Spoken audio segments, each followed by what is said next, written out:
Morning, everyone. It is September 11th, and as you can hear, it is 8:46 a.m. The sirens are blaring in the background to commemorate the first planes hitting the tower in New York City. Um, this is one of those days for me, always very emotional. Um, I think back to what that day was like. Um, Julie called me, said that she was working in ICU at the time, said that a plane had just crashed into the World Trade Center.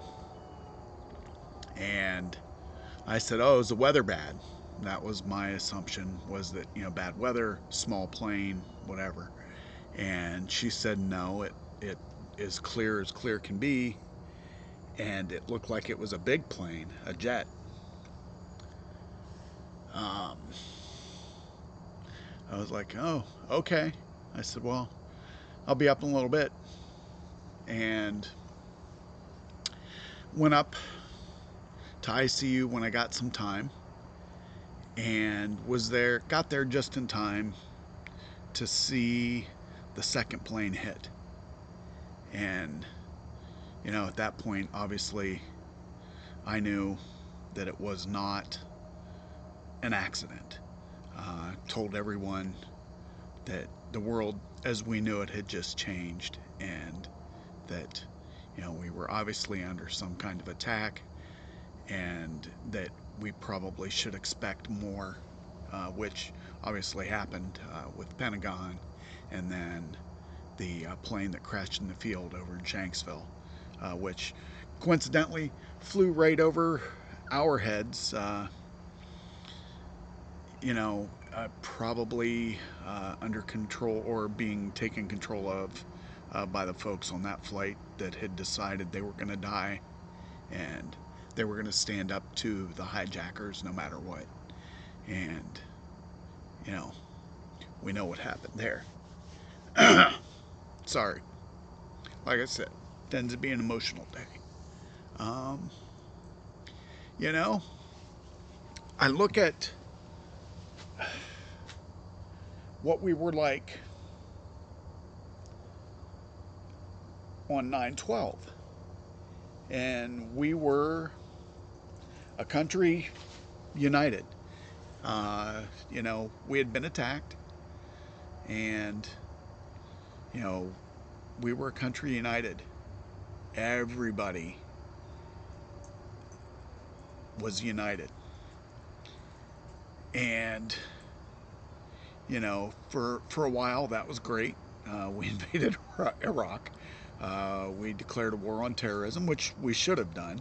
I'm not saying we should have invaded Iraq, but we did. Um, you know, were there some mistakes? Yeah, in that whole process, sure.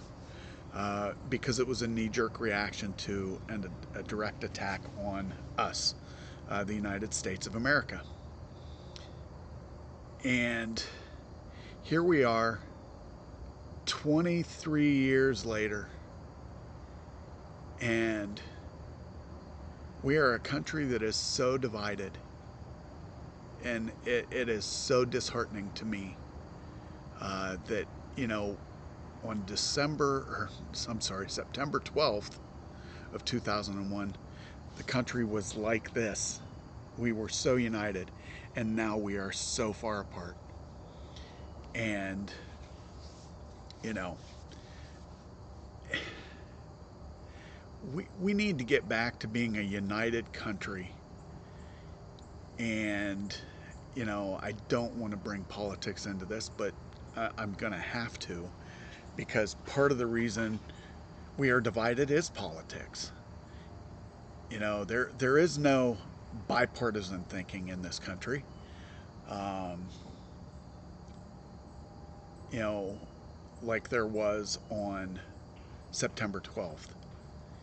This country is a mess right now, and it may not be popular in opinion, but my opinion is that this country is a mess because of some people that are in politics. Not all, but I would say a great amount of them.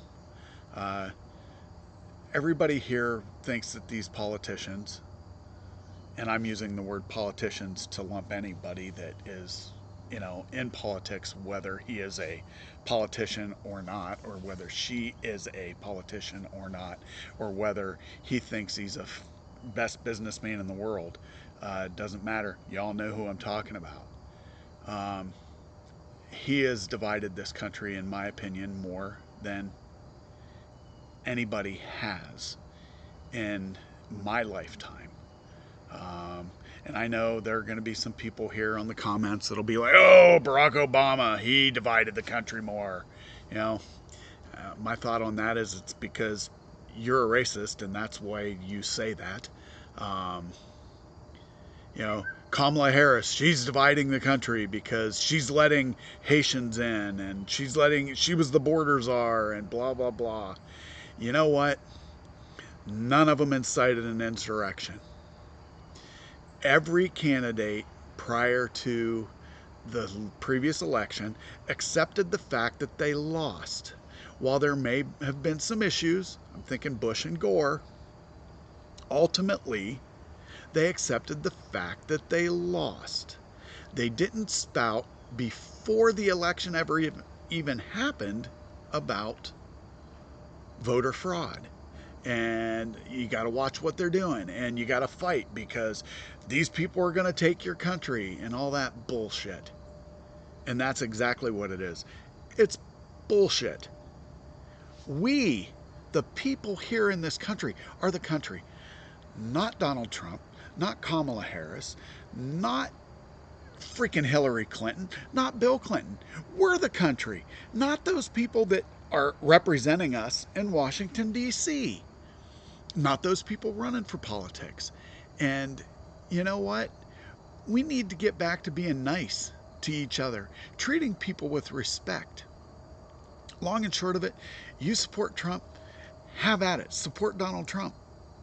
You support Kamala Harris, have at it. Support Kamala Harris.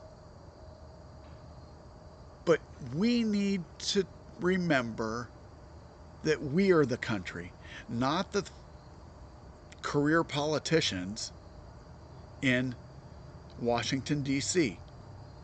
I am so sick of the bickering.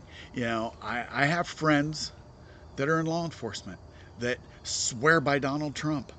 I have friends in the military that swear by Donald Trump. I also have friends that are in the military that say they would never ever vote for Donald Trump again in their life after what he has done to this country. I have friends that are in law enforcement that don't think that Donald Trump should be president. He isn't fit to be president. I'm not naming those people here. I don't need to name those people. They can name themselves if they want. I don't care. The long and short of it is, 23 years ago, this country was attacked.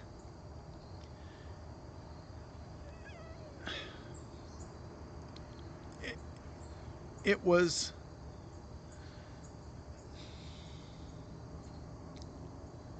Osama bin Laden's plan was not a short-term plan. It was a long-term plan. He wanted to bring down this country. He didn't want to bring it down in a day. He knew crashing half a dozen airliners into buildings that were full of people, innocent people, mind you, wasn't going to bring this country down in a day. My opinion is he started this ball rolling in 2001. And unfortunately, over the last 23 years, this country has grown to hate people of Islam, which is wrong, They have grown to hate people that are different than them, which is wrong. They have grown to hate anyone that is not a Christian, which is wrong. This country was founded on religious freedom. That meant that you were free to practice any religion that you want in this country. It doesn't mean that everybody in this country has to be Christian. It doesn't mean that everybody in this country has to worship our God. And unfortunately, you've got the people on the left and on the right, both ends of the spectrum, that think everyone should believe the way they believe. You got the Christian fundamentalists that everybody's got to believe like we believe, which is bullshit. You've got the people on the other side that are completely against organized religion of any kind, and it's all about science, and you got to believe what they believe. There can't be a God. And people, worship who you want to worship, believe in what you want to believe in, but don't degrade and denigrate people for their beliefs. That's where we are wrong. And by we, it's all of us. I truly don't care whether somebody is Muslim. I don't care if they're Jewish. I don't care if they're Christian, Catholic, Jewish. I don't care if they're Hindu. I don't care if they believe in Confucianism. The long and short of it is, believe what you want to believe, but don't force your beliefs on me. And that's the way the entire country should be. We're a melting pot of the entire world. I can tell you, Haitians aren't coming to freaking Springfield, Ohio, and stealing people's pets and fucking eating them. In the first place, Haitians don't eat dogs. There is a section of this world where people still do eat dogs, although in most cases they don't anymore. But they're not Haitians. It's not in the Caribbean. And, I see people posting about, well, I saw a TikTok. It has to be true. Fucking TikTok? Are you kidding me? TikTok? That's your news source? Come on. I said, did we have an issue here in Canton, Ohio not too long ago? Yeah, we did. We had a woman high on meth or crack or a multitude of things, who knows what, that was eating a friggin' cat, killed it, and was eating it raw. But guess what? She's an American. She's a freaking drug addict, and she's not Haitian.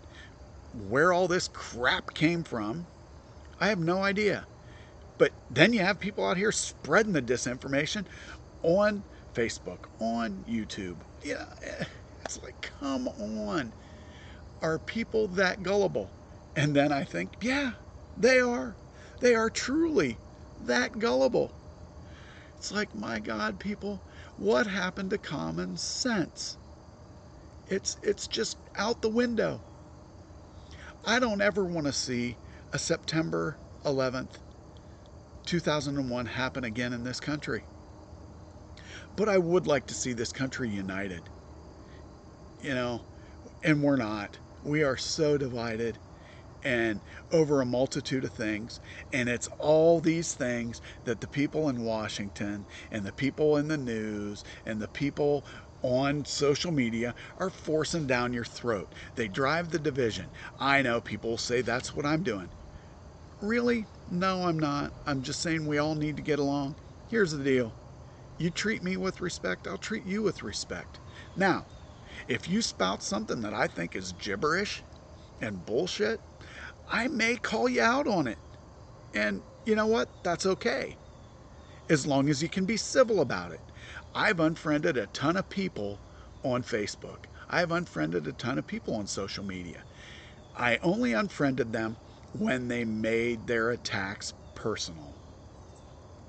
You know, I can carry on a civil conversation all the time. There have been some recently that I haven't unfriended because they've accused me of suffering from Trump derangement syndrome. And when I look at it, I think truly they're the ones that suffer from Trump derangement syndrome, because in their eyes, that man can do nothing wrong. You know, in my eyes, he can't do anything right. He had his chance and he didn't get reelected. He would have been reelected had he kept his freaking mouth shut, but he couldn't. He had to run his mouth. He had to spout stupid shit about election interference, election fraud. He had to spout off about freaking COVID and make this country look like idiots to the rest of the world. But you know what? It is what it is. Long and short of it, I know this is a bad, sad day for this country.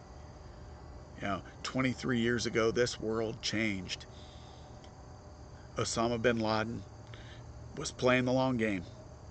Even though he's gone and underneath the freaking waves somewhere, probably in the Marianas Trench, which is perfect fucking place for him as far as I'm concerned, he's still playing the long game. And unfortunately, so many of us Americans are playing right into it. You know, instead of using common sense, we're going to hate people because they're different. Whether they're gay, whether they're straight, whether they're from southern United States, whether they're from South America, whether they're from Mexico, whether they're from Haiti, whether they're from freaking Burma, Thailand, China, you name it. We're going to hate them because they're different. My family came here in the early 1900s from Italy. You know what?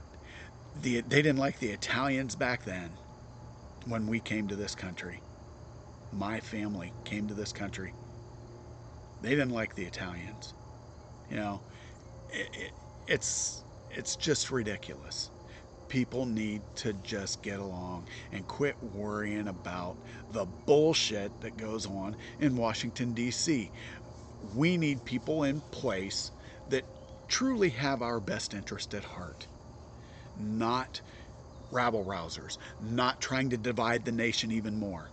And that's what they're doing, folks. That's all I got to say. Still looking forward to changing this channel up, and it will be Julie and I and our travels. Have a good one. See ya.